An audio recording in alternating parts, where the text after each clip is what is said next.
So, how do you perceive the use of other natural intoxicants such as weed or bhang, which take you to the same level of higher consciousness? Why just stop with cannabis? Why don't we do some cocaine? Because it really fires us up, you know? A senior minister in the Narendra Modi cabinet, Mrs. Maneka Gandhi, who's come out in support of legalization of marijuana. So, could you all… Just look at my eyes and see, they're always stoned.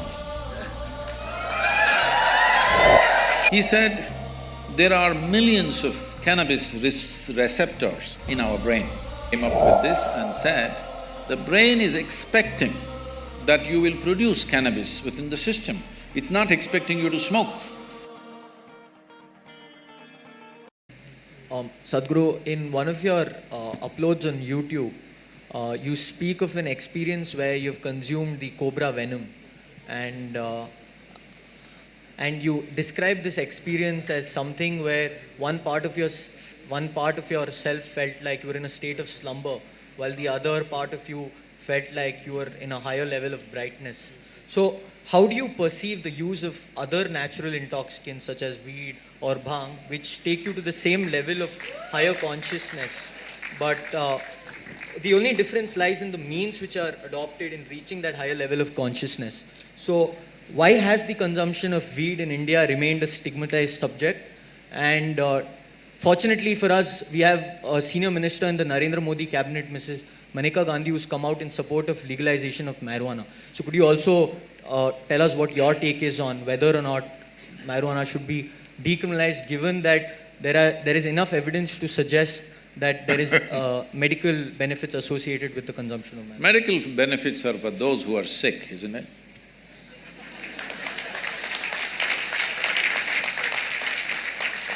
We talk about medical benefits when people get sick, not when they're healthy, all right? So, I'm glad you've been doing some research about finding that cobra venom thing. We are not consuming cobra venom on a daily basis, we are consuming mercury on a daily basis sometimes. But that is not for intoxication, nor do we need cobra venom for intoxication. Just look at my eyes and see, they're always stoned. Really, don't put your head down, just look at me and see. I'm always stoned. I never touched a substance. But is it true that this human mechanism is the most sophisticated chemical factory on the planet? Hello? So if you know how to manage this well, you can produce what you want in this. Anyway, there was an Israeli scientist, you might have heard about him because you've done so much research on this aspect.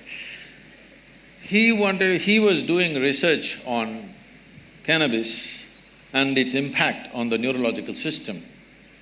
So he started this research in the United States. Every year he was getting some 15 kilograms of cannabis.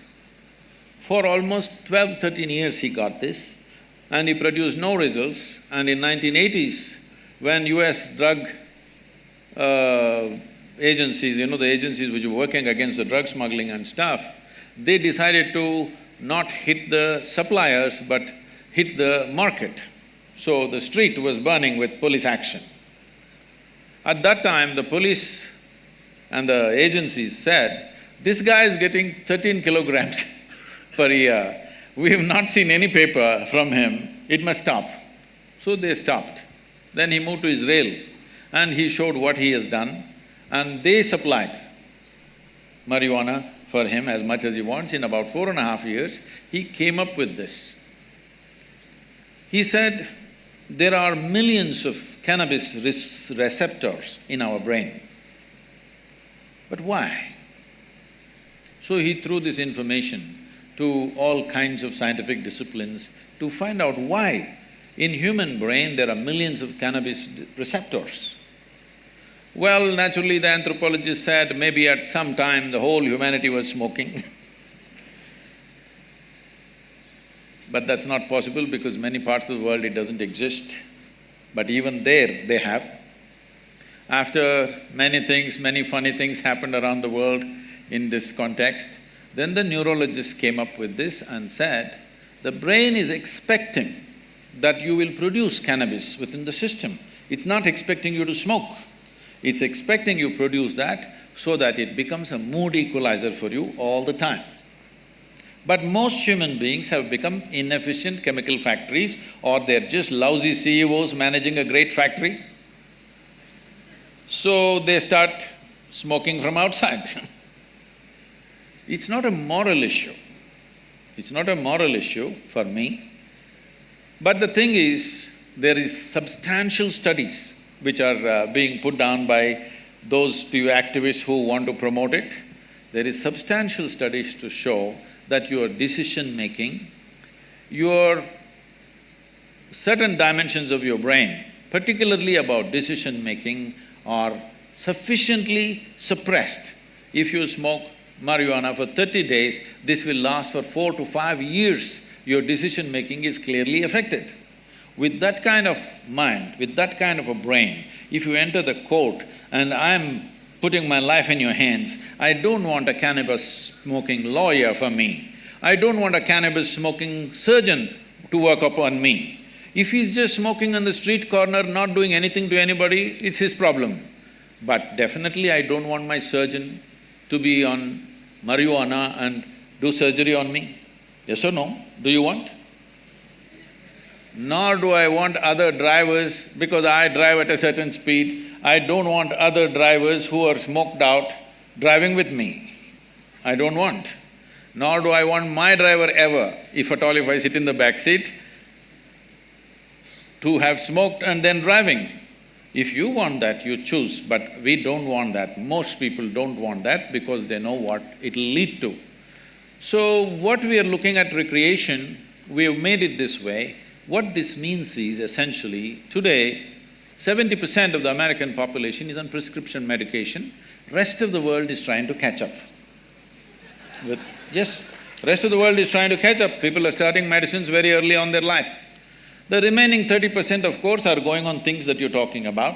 Why just stop with cannabis? Why don't we do some cocaine? Because it really fires us up, you know? It's okay, man. It's all right with me. I told you it's not a moral issue for me. It's a question of whether it'll enhance your life or suppress your life. Whether it'll allow you to live your life full on, or will it make you a smaller life than the way you are, or what you're capable of.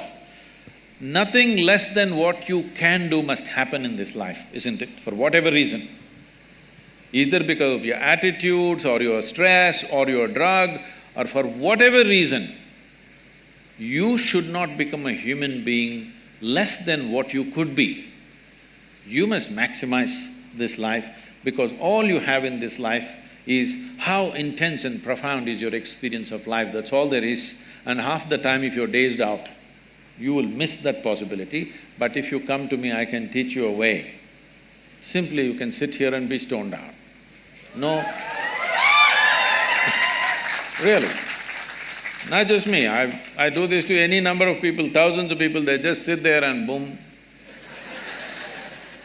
Every day in the morning I can show you millions of people who close their eyes, tears of ecstasy dripping, because there is a way. There is a way to activate this system, because there's no more complex chemistry on the planet than this one. Yes or no? Do you agree with me? When everything is here, it's best to learn to use this. If you invest some time early on in your life, very effortlessly you can get here. Instead of that, if you take external inputs, we know all the negative impacts of that.